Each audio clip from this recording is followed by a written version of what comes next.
ஜனாசா தொழுகையில் அதிகமான பேர் பங்கெடுக்க வேண்டும், இமாம் எப்படி நிற்க வேண்டும், யாருக்கு தொழுகை நடத்தலாம், யாருக்கு தொழுகை நடத்தக்கூடாது, இந்த விவரங்களை எல்லாம் நம்ம நினைச்சிட்டோம், பார்த்து முடிச்சிட்டோம். இப்பதான் ஜனாசா தொழுகைக்கு உள்ள நம்ம போறோம். ஜனாசா தொழுகை நிறைய பேருக்கு தெரியறதே இல்லை, தெரியாதனால நிறைய பேர் தொழுகிறது இல்லை. எல்லாரும் ஆசை இருக்கு, பாப்பாவுக்கு தொழுகை நடத்தணும், அவனுக்கு ஆசை இருக்கு, அவனுக்கு தெரியாது. ஜனாசா தொழுகை எப்படி எங்க யார் அந்த நேரத்தில் சொல்லி கொடுத்து மனப்பாடம் பண்ணவும் முடியாது. அதனால என்ன பண்றான், ஜனாசா தொழுகை மிஸ் பண்ணிடுறான். சொந்தக்காரங்கள்லாம் என்ன செய்யல, குறிப்பா பெண்களுக்கு ஜனாசா தொழுகை தெரியுமா, அவங்களுக்கு இல்லைன்னு ஆக்கி வச்சுவிட்டோம். அப்ப ஜனாசா தொழுகை எப்படி தொழுவுறங்க விவரமே இனிமே தான் அவங்க தெரிஞ்சுக்கிறங்கிற அளவுல நிலைமை இருக்கிறது. அதுக்காக வேண்டி உன்னிப்பா கவனமாக நீங்கள் தெரிந்து கொள்ள வேண்டும். ஜனாசா தொழுகை என்று சொன்னால் இமாம் நின்றாரா, பின்னாடி அதிகமான மக்களை சேர்க்கிறோமா, நின்றுறோம். இமாம் தலைக்கு நேரவோ வயிற்றுக்கு நேரம் நிற்கிறாரு. நின்ற உடனே ஃபர்ஸ்ட் என்ன பண்ணணும்னு கேட்டா, ஜனாசா தொழுகைக்கு 4 தக்பீர் சொல்லணும் குறைஞ்சபட்சம். 4க்கு கீழே 3 தக்பீர் 2 தக்பீர் சொன்னதாகவெல்லாம் ஆதாரம் கிடைக்கல. ஆனால் 4, 5, 6, 7, 8, 9 வரைக்கும் ஆதாரம் கிடைக்கிறது.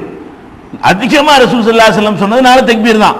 சிலர் விஷயத்தில் 5 தக்பீர் சொல்லியிருக்கிறாங்க, சிலருக்கு 6 தக்பீர் சொல்லியிருக்கிறாங்க. 7, 8, 9 4 to 9 வரைக்கும் ஒவ்வொரு ஜனாசாவுக்கு ஒவ்வொரு விதமான எண்ணிக்கையில தொழுது இருந்தாலும் நபிகள் நாயகம் ஸல்லல்லாஹு அலைஹி வஸல்லம் அவர்கள் மிக அதிகமாகவும் மிக வலிமையான அறிவிப்பாளர்கள் கொண்ட ஹதீஸ்லையும் உள்ளது என்னன்னு கேட்டா, 4க்கு தான் நிறைய ஆதாரங்கள் கிடைக்கிறது. 4 போதும், நம்ம ரொம்ப போட்டு செய்யறேன்னு சொல்லி குழம்ப தேவையில்லை. எது ரொம்ப உறுதியானதாகவும் எது அதிக தரவையும் ரசூல் ஸல்லல்லாஹு அலைஹி வஸல்லம் செய்திருக்கிறார்களோ அதையே நம்ம நடைமுறைக்கு எடுத்துக்கொள்ளலாம். உதாரணமா 5 சொன்னார்கள் என்பதற்கு நீங்கள் பார்க்கிறதா இருந்தால் முஸ்லீம்ல 1589வது ஹதீஸ்ல பார்க்கலாம். ஏன்னா 4க்கு மேல இருக்கா ஒன்னே ஒன்று உதாரணத்துக்கு சொல்லி காட்டுறேன், அப்படிலாம் செஞ்சுக்கலாம். இருந்தாலும் 4 தக்பீர் சொல்ல வேண்டும். அதுக்கு என்ன ஆதாரம், ஒரு ஆதாரத்தை தெரிந்து வைத்துக் கொள்ளுங்கள். சஹீஹுல் புகாரியில 1245வது ஹதீஸ் அதுல இருக்கிறது. நபிகள் நாயகம் ஸல்லல்லாஹு அலைஹி வஸல்லம் அவர்கள் நான் நஜ்ஜாஷிய ஃபில் யௌமில் லதி மாத பிஹி ஹரஜ இலல் முஸல்லா ஃபஸப்ப பிஹிம் வ கப்பர அர்பன். நபிகள் நாயகம் ஸல்லல்லாஹு அலைஹி வஸல்லம் அவர்கள் நஜ்ஜாஷி மன்னர் இறந்த அன்னைக்கு முஸல்லாங்கிற அந்த திடலுக்கு போனார்கள். அங்கதான் ஜனாசா தொழுகை நடத்துறதுக்கு மக்கள் எல்லாம் வர சொல்லி போறார்கள். போய் ஃபஸப்ப பிஹிம் மக்களை எல்லாம் சஃபாக அணிவகுக்க செய்தார்கள். அணிவகுத்து விட்டு ஒ கப்பர அர்பன் 4 தடவை தக்பீர் சொன்னார்கள். ஜனாசா தொழுகை என்றாலேயே 4 தக்பீர் தான். ருக்கு கிடையாது, சைதா கிடையாது, அத்தையாத்து கிடையாது, ஒண்ணுமே கிடையாது. நின்ற மணிக்கு நின்று முடிச்சிருந்தா ஜனாசா தொழுகை என்பது. அப்ப ஜனாசா தொழுகைக்கு குறைஞ்சது எவ்வளவு இருக்கு, 4 தக்பீர்னு விளங்கிக்கிறேன். ஒரு மருதியில ஒரு இமாம் 5 தொழுதுட்டான், ஆஹா கேடாயிருச்சு நினைச்சிடக்கூடாது. 9 வரைக்கும் போனாலும் பிரச்சனை இல்லை, 4 வரைக்கும் கண்டிப்பா செய்யணும். வழங்குதா, 4க்கு குறைச்சி ரசூல் ஸல்லல்லாஹு அலைஹி வஸல்லம் அவர்கள் ஜனாசாவுக்கு தக்பீர் சொன்னது கிடையாது. ஃபர்ஸ்ட் என்ன செய்யணும், அல்லாஹ் அக்பர் தக்பீர் சொல்லணும். இந்த தக்பீர் சொல்லும் பொழுது ஜனாசா தொழுகைக்காக வேண்டி இப்படி கையை உயர்த்துறோம்ல, பெரும்பாலும் நீங்க பாத்தீங்கன்னா அல்லாஹ் அக்பர் அல்லாஹ் அக்பர் அல்லாஹ் அக்பர் 4க்கு என்ன செய்வாங்க, கைகளை உயர்த்தி தொங்க போடுவார்கள். அதுக்கு எந்த விதமான ஆதாரமும் நமக்கு கிடைக்கவே இல்லை. ஒவ்வொரு தக்பீருக்கும் கையை உயர்த்தணும்.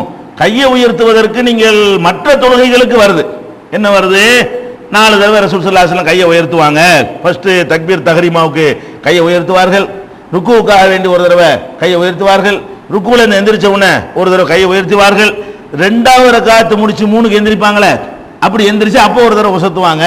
4 இடம் தான் தொழுகையில கையை உயர்த்துற இடம் என்று இதுக்கு ஏராளமான ஹதீசுகள் இருக்கிறது. சாதா தொழுகைகளுக்கு ருக்கு சஜிதாவெல்லாம் கொண்ட இறைவனுக்கு தொழுகிற தொழுகை இருக்குது, அது இது தொழுகை இல்லை, பேர் தான் ஜனாசா தொழுகை.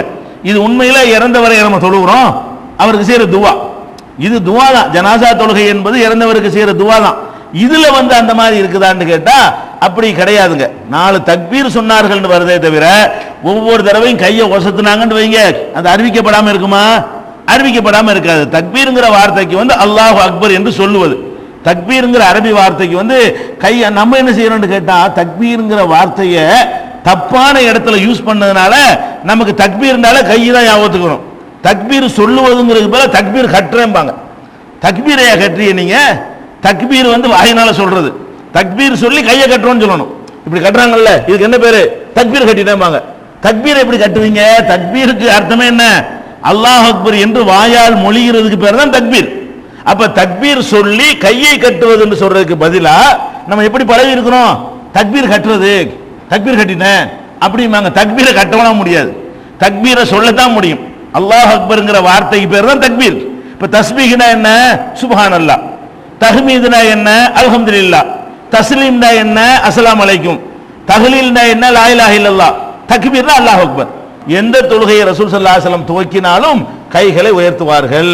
அந்த கிரவுண்ட்ல முதல் தக்பீருக்கு நீங்க கையை உசத்தி கட்டிக்கிறீங்க. கட்டிட்டீங்களா? கையை கட்டுறீங்க. அதுக்கப்புறம் என்ன?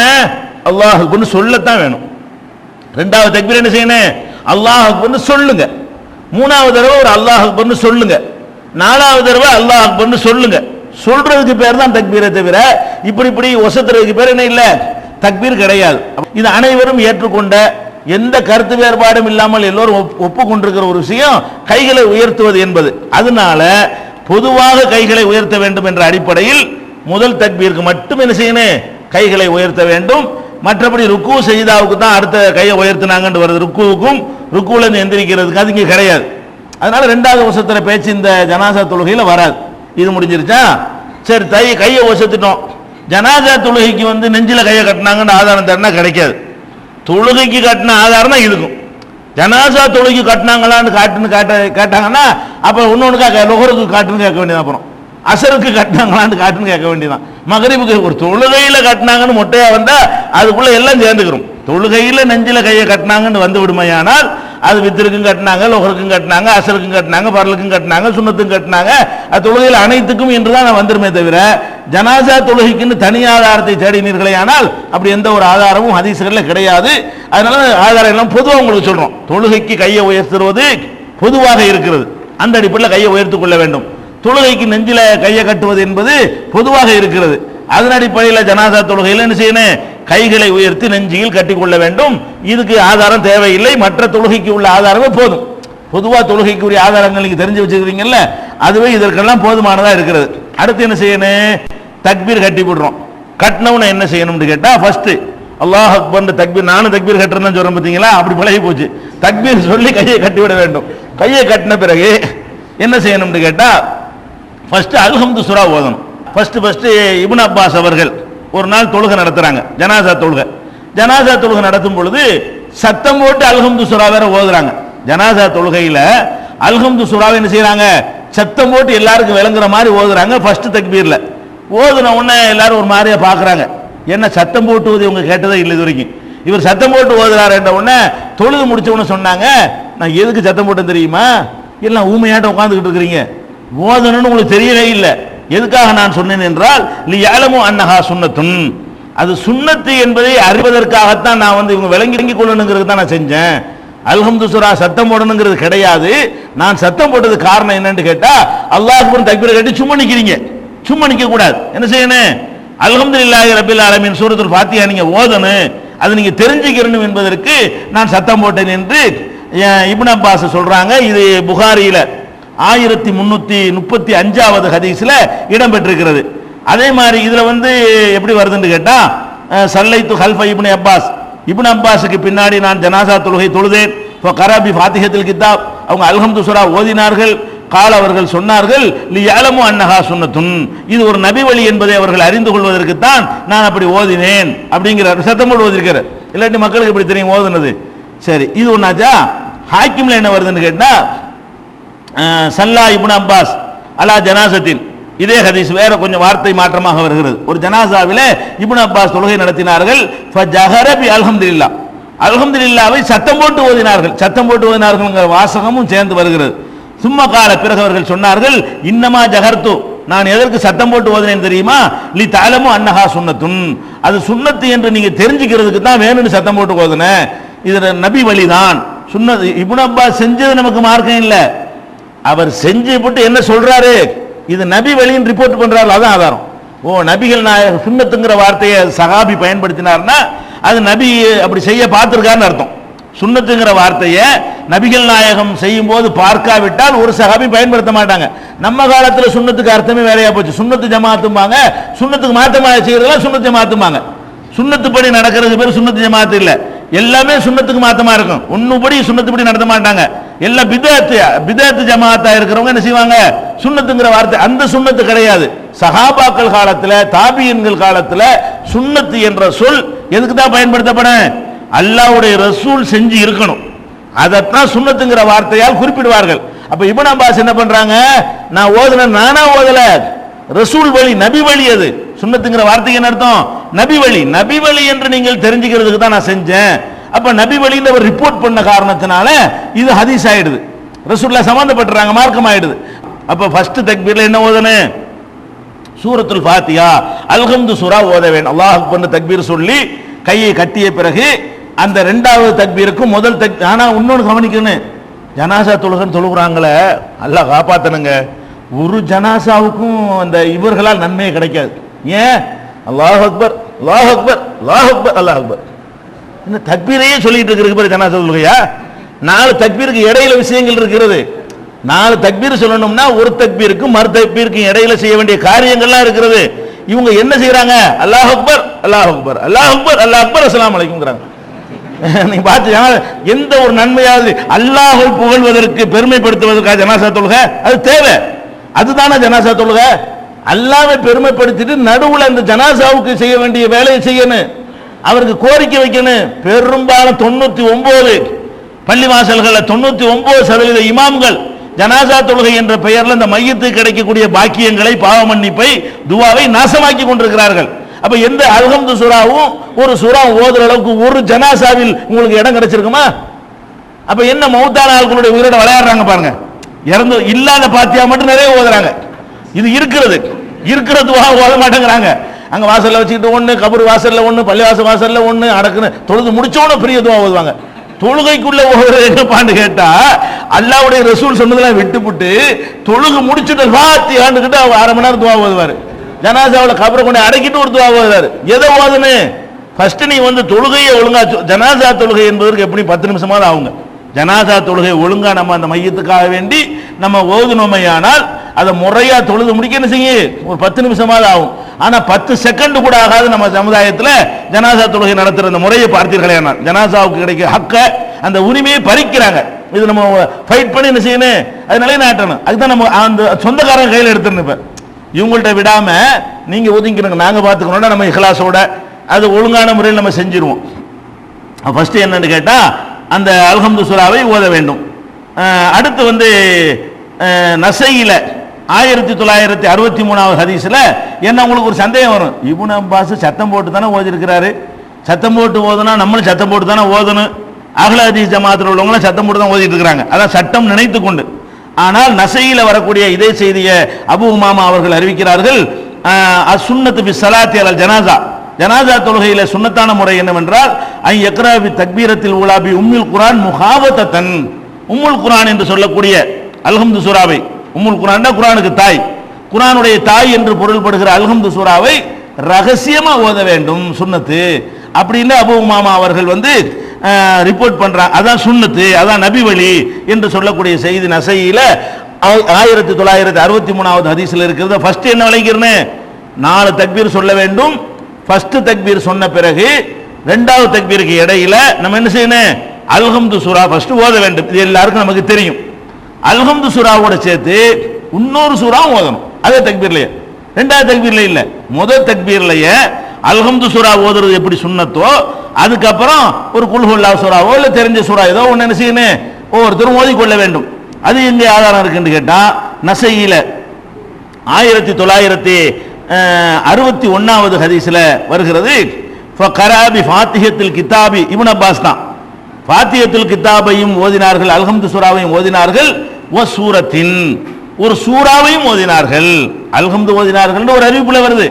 அவர் இந்த சூரா ஓதுனதை சொல்ல மறந்துட்டார் ஒரு அறிவிப்பாளர். இன்னொரு அறிவிப்பாளர் என்ன செய்யறாருன்னா அப்துல்லாஹ் இப்னு தல்ஹா பின் அப்துல்லாஹ் இப்னு அவுஃப்ங்கற ஆள் சொல்றாரு, நான் இப்னு அப்பாஸுக்கு பின்னாடி நின்று தொழுதிருக்கிறேன். அந்த இப்னு அப்பாஸ் அவர்கள் ஜனாசா தொழுகையில அல்ஹம்து சூரா ஓதி முடித்த பிறகு ஒரு சூரத்தின் ஒரு சூராவையும் ஓதினார், வ ஜஹர ரெண்டையும் சத்தமாகவே ஓதினார், ஹத்தா அஸ்மானா எங்களுக்கு கேட்கிற அளவுக்கு சத்தமாக ஓதினார். ஓதி முடித்த உடனே அவருடைய கையை பிடிச்சிக்கிட்டு நான் கேட்டேன், என்ன இது, ஏன் இப்படி ஓதுனீங்க, சத்தமா ஓதுனீங்கன்ன உடனே ஃபகால சுன்னத்துன், இதுவும் சுன்னத்து, நபி வழிதான். அல்ஹம்துக்கு அப்புறம் ஒரு சூரா ஓதுறது நபி வழிதான், ஹக்குன் இது சரிதான், நபி வழி என்று அவர் ரிப்போர்ட் பண்ணாருங்கிற செய்தி நசையில 1961வது ஹதீஸ்ல இடம்பெற்றிருக்கிறது. அப்ப அல்லாஹ் அக்பர் என்று சொல்ல வேண்டும், அல்ஹம்து சூரா ஓத வேண்டும், ஒரு இன்னொரு அடிஷனல் சூராவை என்ன செய்யணும், ஓதிக்கொள்ள வேண்டும். இது முதல் தக்பீருக்கு செய்ய வேண்டியது. 2வது தக்பீர்ல நபிகள் நாயகம் ஸல்லல்லாஹு அலைஹி வஸல்லம் அவர்கள் மீது ஸலவாத்து ஓத வேண்டும். ஃபர்ஸ்ட் அல்லாஹ்வுக்கு ரெண்டாவது ரசூலுல்லாஹ்வுக்கு துவா, மூணாவது நாலாவது தக்பீர்கள்ல தான் இறந்தவருக்கு துவா. மொத்தம் நாலு தக்பீர்லையும் நமக்கு வேலை இருக்கிறது. ஃபர்ஸ்ட் தக்பீர்ல என்ன? இறைவனுக்கு செய்யற கடமைகள், அவனுடைய வேதத்தை, அவனுடைய குர்ஆனை என்ன செய்யணும்? ஓதி அல்லாஹ்வை புகழ்றதுக்கு பயன்படுத்திக்கிறணும். இரண்டாவது பொதுவாக துவாவுடைய முறையே என்ன? ஃபர்ஸ்ட் ஹம்து செய்யணும், அப்புறம் ஸலவாத்து, அப்புறம் தானே துவா. ஃபர்ஸ்ட் ஹம்து, அல்லாஹ் புகழ்வதற்காக வேண்டி முதல் தக்பீரை பயன்படுத்திக் கொள்ள வேண்டும். இரண்டாவது தக்பீர்ல என்ன செய்யணும்னு கேட்டா, ரசூல் ஸல்லல்லாஹு அலைஹி வஸல்லம் அவர்களுக்கு ஸலவாத்து சொல்ல வேண்டும். அவ்வளவுதான் ஹதீஸ்ல வருதே தவிர இந்த ஸலவாத்துன்னு குறிப்பிட்டு வரல. ஆனால் நம்ம பொதுவாக தொழுகைக்கு கற்று தந்திருக்கிறாங்கல்ல, அந்த ஸலவாத்தை சொல்லிக் கொள்வதுதான் சிறந்தது. ஸல்லல்லாஹு அலைஹி வஸல்லம் சரிதான், அல்லாஹும்ம ஸல்லி வ ஸல்லிம்னாலும் அது ஸலவாத்து தான்.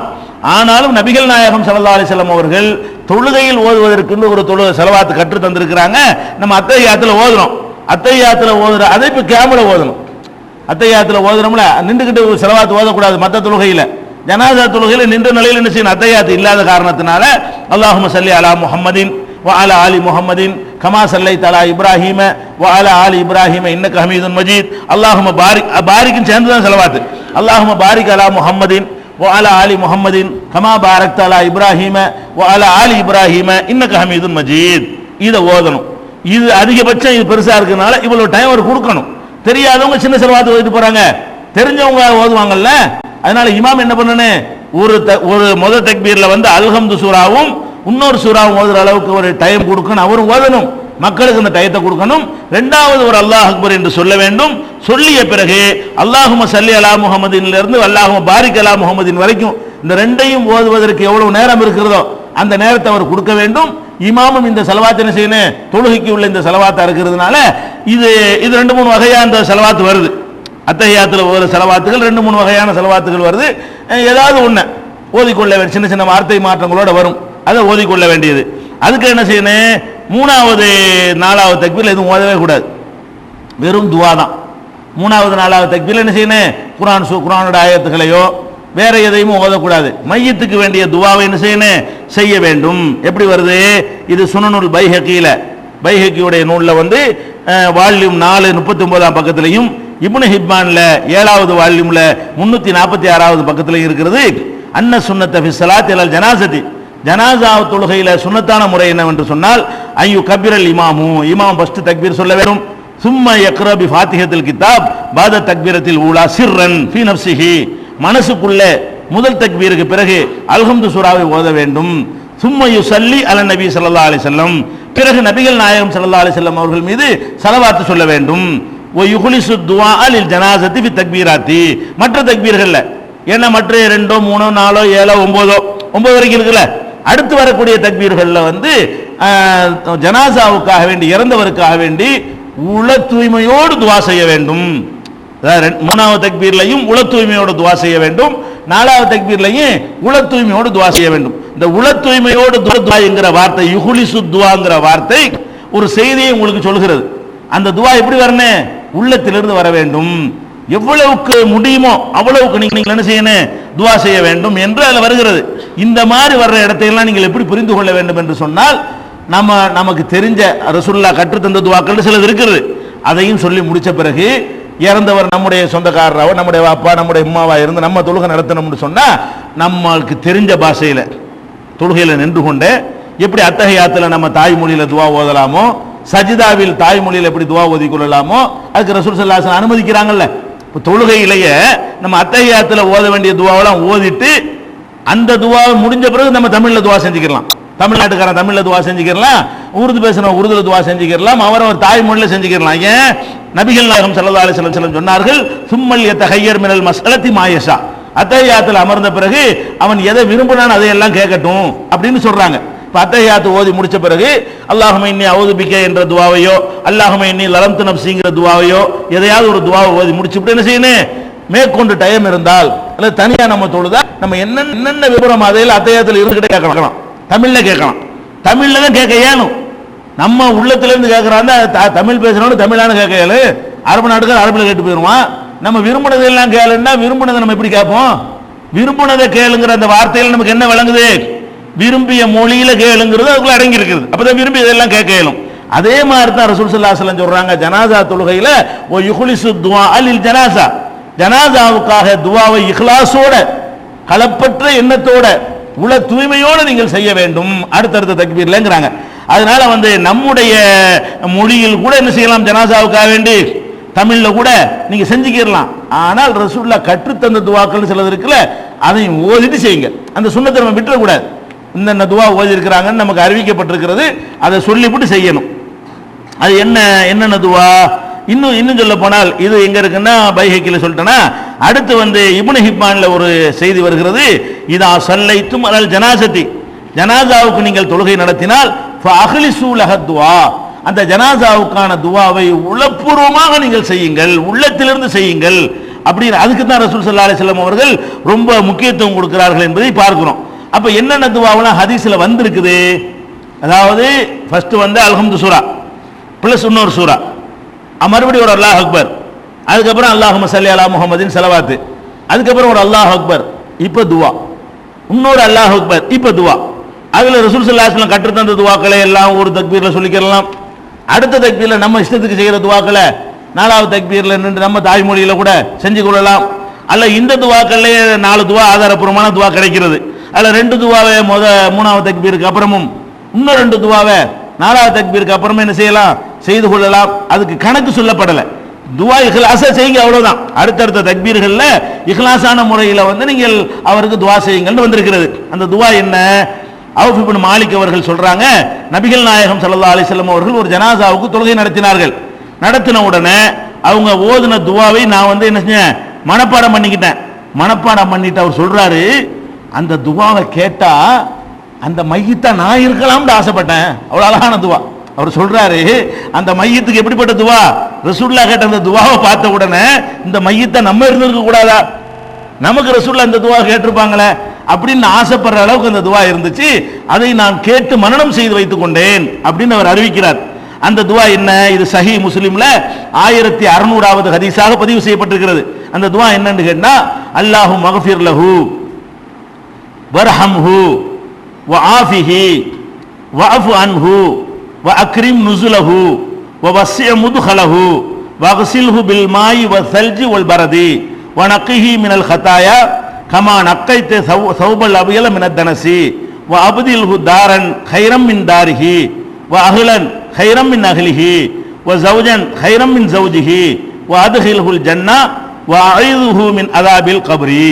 இதான் அந்த துஆ. துஆவை உங்களுக்கு டிவியில் போடும்போது ஸ்கிரீனில் போடுவாங்க, பெரிய எழுத்தா போடுவாங்க, மனப்பாடம் பண்ணிக்கிறேங்க. நாளை கழிச்சு பாட்டு இன்னொரு தடவை வாசிக்கிறேன். அல்லாஹு மக்ஃபிர் லஹு வர்ஹம்ஹு வஆஃபிஹி வஅஃபு அன்ஹு வஅக்ரிம் நுஸுலஹு வவஸ்ஸி' முத்கலஹு வக்ஸில்ஹு பில் மாயி வஸ்ஸல்ஜி வல் பரத் வனக்கிஹி மினல் ஹதாயா கமா நக்கைத ஸௌபல் அபியல மினத் தனஸ் வஅப்தில்ஹு தாரன் கைரம் மின் தாரிஹி வஅஹ்லன் கைரம் மின் அஹ்லிஹி வஸௌஜன் கைரம் மின் ஸௌஜிஹி வஅத்ஹில்ஹுல் ஜன்னா வஅஈதுஹு மின் அஸாபில் கப்ரி. இதுக்கு அர்த்தம் என்னன்னு கேட்டா, அல்லாஹும்ம இறைவா இக்ஃபிர் லஹு, இவரை மன்னிப்பாயாக, வர்ஹம்ஹு, இவருக்கு அருள் புரிவாயாக, வஆஃபிஹி, இவருக்கு நல்ல ஒரு சுகத்தை கொடுப்பாயாக, வஅஃபு அன்ஹு, இவருடைய தவறுகளை அலட்சியம் செய்வாயாக, வஅக்ரிம் நுஸுலஹு, இவர் தங்குமிடத்தை மரியாதைக்குரிய இடமாக ஆக்கி வைப்பாயாக, வஸ்ஸி' முத்கலஹு, இவரை நுழைக்கக்கூடிய கபரை விசாலமாக ஆக்கி வைப்பாயாக, வக்ஸில்ஹு பில் மாயி வஸ்ஸல்ஜி வல் பரத், தண்ணீராலும் ஐஸ்க பனிக்கட்டியாலும் ஆலங்கட்டி அந்த மழை பெய்யும்ல அதனாலும் இவரை கழுவி குளிப்பாட்டுவாயாக, வனக்கிஹி மினல் ஹதாயா, தவறுகளிலிருந்து பாவங்களிலிருந்து இவரை தூய்மையாக்குவாயாக, கமா நக்கைத ஸௌபல் அபியல மினத் தனசி, அழுக்கிலிருந்து வெள்ளையாடை எவ்வளவு கவனமாக சுப்புரவுப்படுத்தப்படுமோ, கலர் ஆடைனா மேலோட்டமாக துவைப்போம், வெள்ளை ஆடைனா உங்களுக்கு ரிஸ்க் எடுத்து துவைக்குவோம், அப்படி வெள்ளை ஆடையை அழுக்கிலிருந்து தூய்மைப்படுத்துவது போல இவரை தூய்மைப்படுத்துவாயாக, வஅப்தில்ஹு தாரன் கைரம் மின் தாரிஹி, இப்ப அவர் இருந்த வீட்டை விட சிறந்த வீட்டை அவருக்கு பகரமா கொடு, வஅஹ்லன் கைரம் மின் அஹ்லிஹி, இப்ப இருந்த குடும்பத்தாரை விட சிறந்த குடும்பத்தாரை அவருக்கு நீ வழங்கு, வஸௌஜன் கைரம் மின் ஸௌஜிஹி, இப்ப இருந்த வாழ்க்கை துணையை விட சிறந்த வாழ்க்கை துணையை அங்க கொடு, வஅத்ஹில்ஹுல் ஜன்னா, அவர் சொர்க்கத்தில் நுழையவை, வஅஈதுஹு மின் அஸாபில் கப்ரி, கபருடைய வேதனையிலிருந்து அவரை காப்பாற்று என்று நபிகள் நாயகம் ஸல்லல்லாஹு அலைஹி வஸல்லம் அவர்கள் அந்த ஜனாஸாவுக்கு துஆ செய்தார்கள். இது முஸ்லிம்ல 1600வது ஹதீஸாக இடம்பெற்றிருக்கிறது. அதே மாதிரி ஹாக்கிம்ல ஒரு ஹதீஸ் இடம்பெற்றிருக்கிறது, இதுவும் ஆதாரப்பூர்வமான ஹதீஸ் தான். நபிகள் நாயகம் ஸல்லல்லாஹு அலைஹி வஸல்லம் அவர்கள் ஜனாசாவுக்கு தொழுகை நடத்தும் பொழுது அல்லாஹும்ம மக்ஃபிர் லி ஹய்யினா வ மய்யித்தினா வ ஷாஹிதினா வ காயிபினா வ ஸகீரினா வ கபீரினா வ தக்கரினா வ உன்சானா, இந்த 8 மாறி மாறி கூட பல அறிவிப்புகள் வரும்.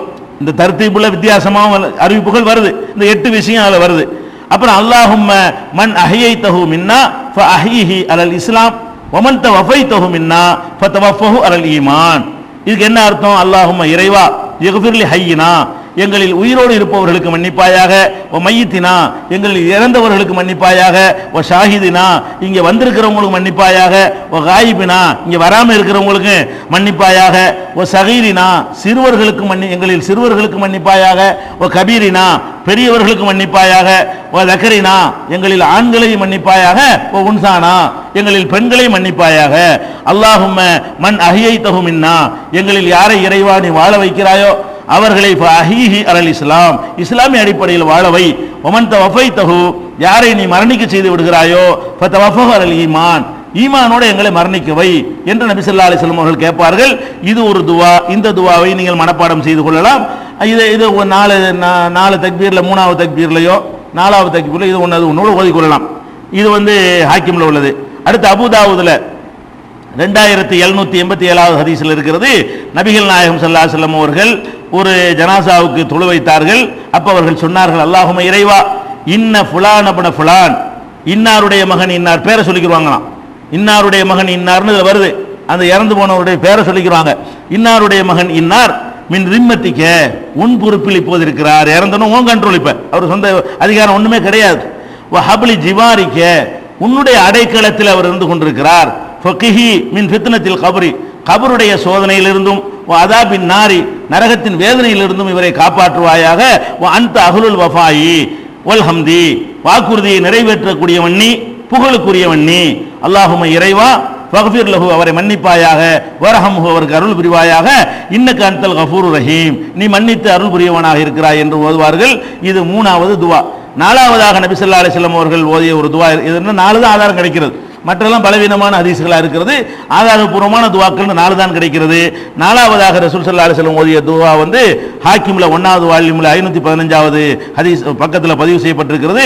அல்லாஹும்ம இறைவா அப்துக, உன்னுடைய அடியான், வபுன் அமத்திக்க, உன்னுடைய அடிமையுடைய மகன், உங்க அம்மா அடிமையா இருந்தாங்கல்ல, அவங்க அடிமையுடைய மகன், இஹ்தாஜ இலா ரஹ்மத்திக்க, உன்னுடைய அருளின் பக்கம் தேவையாகிவிட்டார். இப்ப மூத்தா போயிட்டதுனால இனிமே உன் அருள் தான் வேணும். அந்த கனியும் அனதாபிஹி, இவரை தண்டிக்கிறது உனக்கு தேவையே இல்லை, இவனை போய் தண்டிக்கிறது உனக்கு என்ன கிடைக்க போகுது, இவனை தண்டிக்கிறது உனக்கு தேவையில்லை. இன்கான முஹ்சினன், இந்த ஆள் நல்ல ஆளாக இருப்பாரேயானால் ஃபஸித் பி இஹ்சானிஹி, இவருக்கு நல்ல உதவிகளை உபகாரத்தை அதிகமாக ஆக்கு. இன்கான முசியன், இந்த ஆள் கெட்டாளா இருப்பாரேயானால் ஃபதஜாவஸ் அன்ஹு, அந்த தீமை மன்னிச்சிரு என்று நபி ஸல்லல்லாஹு அலைஹி வஸல்லம் கேட்பார்கள். இந்த 4 துவாக்களையும் மனனம் செய்து கொள்ளலாம். அல்லது நம்ம பக்கத்தில் பொறுப்பு விட்டுருக்கிற காரணத்தினால் தெரியலன்னு துழுவாம இருக்காதீங்க. உங்களுக்கு அல்ஹம்து சூராவும் ஒரு சூறாவும் சலவாத்தும் ஓத தெரிஞ்சா போது 3வது 4வது தக்பீர்ல உங்க தாய்மொழியோட கேட்டுப்போங்க, விளங்குதா? ஏன்னா இஹ்லாஸோட துவா செய்யுங்கன்னு வர்றது, இதை மனப்பாடம் பண்ணி கொள்ளுங்கள். மனப்பாடம் பண்ண முடியலன்னா அழுது எப்படி உள்ளத்திலிருந்து கேட்பீங்களோ இந்த கருத்துக்கள்லாம் உள்வாங்கி கொண்டு அதையெல்லாம் உங்களுடைய மொழியில கூட கேட்டுக்கொள்ளலாம். இது 4 தக்பீர் முடிஞ்ச பிறகு சில ஆளுக்கு என்ன செய்வாங்க, அந்த சில இமாம்கள் கொஞ்சம் டைம் கொடுப்பாங்க, ஆனா 4வது தக்பீருக்கு சார் டைம் கொடுக்க மாட்டாங்க. 3 தக்பீர் டைம் கொடுத்து விட்டு 4வது தக்பீர் என்ன செய்வாங்க, அல்லாஹ் அக்பர் அஸ்ஸலாமு அலைக்கும்பாங்க. 4வது தக்பீருக்கு பிறகு ஓத வேண்டி இருக்கிறது. 4வது தக்பீருக்கு பிறகு ஓதாம என்ன செய்யறாங்க, அது மாதிரி எல்லாம் பண்றாங்க. அப்படி பண்ணக்கூடாது. அதுக்கு உதாரணமா அப்துல்லாஹ் இப்னு அபி அவுஃபாங்கிறவங்க ஒரு தடவை என்ன செய்தாங்க, ஜனாசாவில் கலந்துக்கிட்டாங்க. 4வது தக்பீரை சொல்லிட்டு வேணும்னு நீட்டுறாரு. அவர் நீட்டிட்டு 5வது தக்பீர் சொல்ல போறாருன்னு மக்கள்லாம் வெயிட் பண்றாங்க. 4ஓட முடிச்சுட்டு அவர் சலாம் கொடுத்து சொன்னாரு, நான் வேணும்னு நீட்டினேன், 4க்கு பிறகு ஒன்றும் இல்லைன்னு நினைக்கிறீங்க, 4வது தக்பீருக்கு பிறகு ஒன்றும் இல்லைன்னு நினைக்கிறீங்கல்ல, அதுக்கு தான் நீட்டிட்டு நான் என்ன செஞ்சேன், ஆனா கடைசியா உங்களுக்கு சலாம் கொடுத்தேன் அப்படின்னு சொல்றாரு. அவர் ஒரு சஹாபி. அப்ப நபிகள் நாயகம் ஸல்லல்லாஹு அலைஹி வஸல்லம் காலத்துல 4 தக்பீர்களையுமே ஒவ்வொரு தக்பீருக்கு பிறகும் ஓதித்தான் முடிச்சிருக்கிறாங்களே தவிர தக்பீருக்கு கொடுத்துட்டு சலாம் கொடுத்த மாதிரி நமக்கு தென்படவே இல்லை. அதனால அந்த மாதிரி இதான் ஜனாசா தொழுகைங்கிற முறை. 4வது தக்பீருக்கு பிறகு துவா ஓதிவிட்டு சலாம் கொடுத்து அந்த தொழுகையை முடிக்க வேண்டும். சலாம் கொடுப்பதை பொறுத்த வரைக்கும் நடைமுறையில் ஒரே ஒரு சலாம் கொடுப்பது தான் ஜனாசா தொழுகையை பொறுத்த வரைக்கும் வழக்கத்தில் இருக்கிறது. பொதுவாக 2 தடவை சலாம் கொடுப்போம்ல, ஒவ்வொரு தொழுகைக்கும் வலது பக்கம் ஒரு தடவை இடது பக்கம் ஒரு தடவை திரும்பி சலாம் கொடுத்து தான் தொழுகையை முடிக்குவோம். ஆனால் ஜனாசா தொழுகையை பொறுத்த வரைக்கும் பெரும்பாலான பகுதிகளில் ஒரே ஒரு சலாமோட தான் அந்த ஜனாசா தொழுகையை முடிக்கிறாங்க. ஆனால் ஜனாசா தொழுகையை பொறுத்த வரைக்கும் 2 விதமாகவும் முடிப்பதற்கு ஆதாரம் இருக்கிறது. தப்பு ஒன்றும் கிடையாது அது. ஆனால் அதைத்தான் செய்யணுங்கிறது தப்பு. 2 விதமாகவும் செய்து கொள்ளலாம். பைஹக்கியில் வரக்கூடிய ஒரு ஹதீஸ் என்ன வருதுன்னு கேட்டால், 3 காரியங்கள் நபிகள் நாயகம் ஸல்லல்லாஹு அலைஹி வஸல்லம் அவர்கள் செய்து வந்தார்கள். அதில் அதை மக்கள்லாம் விட்டுட்டாங்க. அதில் ஒரு காரியம் என்னவென்று சொன்னால், யஹ்தாஹுன்ன தஸ்லீம் அலல் ஜனாசத்தி மிஸ்ல தஸ்லீம் பிஸலாத். மற்ற தொழுகையில் சலாம் கொடுப்பது போலவே தான் ஜனாசா தொழுகையிலையும் ரசூல் ஸல்லல்லாஹு அலைஹி வஸல்லம் சலாம் கொடுத்து வந்தார்கள். அதை மக்கள்லாம் விட்டுட்டாங்க அப்படின்னு ஒரு சஹாபி அறிவிக்கிறார். சஹாபாக்கள் காலத்தில் ரொம்ப சீக்கிரமே விடுபட்டு போயிடுச்சு. அதனால தான் நீண்ட நெடுங்காலமாக ஒரு சலாம் சொல்லிக்கொண்டே இருக்கிறார்கள். 2 சலாம், அதாவது மற்ற தொழுகையில் சொல்வது போலன்னா 2 சலாம்னு அர்த்தம். மற்ற தொழுகையில் போல தான் சலாம் சொல்லிக்கிட்டு இருந்தாங்க, அதை மக்கள் எல்லாம் விட்டு விட்டார்கள்ங்கிற செய்தி பைஹக்கியில் 4வது வால்யூமில் 43ஆம் பக்கத்தில் பதிவு செய்யப்பட்டிருக்கிறது. அதே மாதிரி இதே ஹதீஸ் தபரானியிலையும் பதிவு செய்யப்பட்டிருப்பதை பார்க்கிறோம். ஆனால் ஒரு தடவை சலாம் கொடுக்கலாமான்னு கேட்டால், நபிகள் நாயகம் ஸல்லல்லாஹு அலைஹி வஸல்லம் அவர்கள் ஒரு ஜனாசாவுக்கு தொழ வைத்தார்கள். இப்போ கப்பர் அலைஹா அர்பான் 4 முறை அதற்கு தக்பீர் சொன்னார்கள். சல்லம தஸ்லீமத்தன், ஒரே ஒரு சலாம் கொடுத்தார்கள் என்று ஹாக்கிம்ல ஆதாரபூர்வமான ஹதீஸ் அபூ ஹுரைரா வழியாக பதிவு செய்யப்பட்டிருக்கிறது. அப்போ ஜனாசா தொழுகையில் 4 தக்பீர் சொல்லி முடித்த பிறகு 2 தடவை 2 பக்கமும் திரும்பி சலாம் கொடுத்தாலும் ஓகே, ஒரே ஒரு சலாமோடு நிறுத்தி கொண்டாலும் 2மே சுன்னத்து தான். 2ல் எதையும் நம்ம ஆட்சேபனை செய்யக்கூடாது.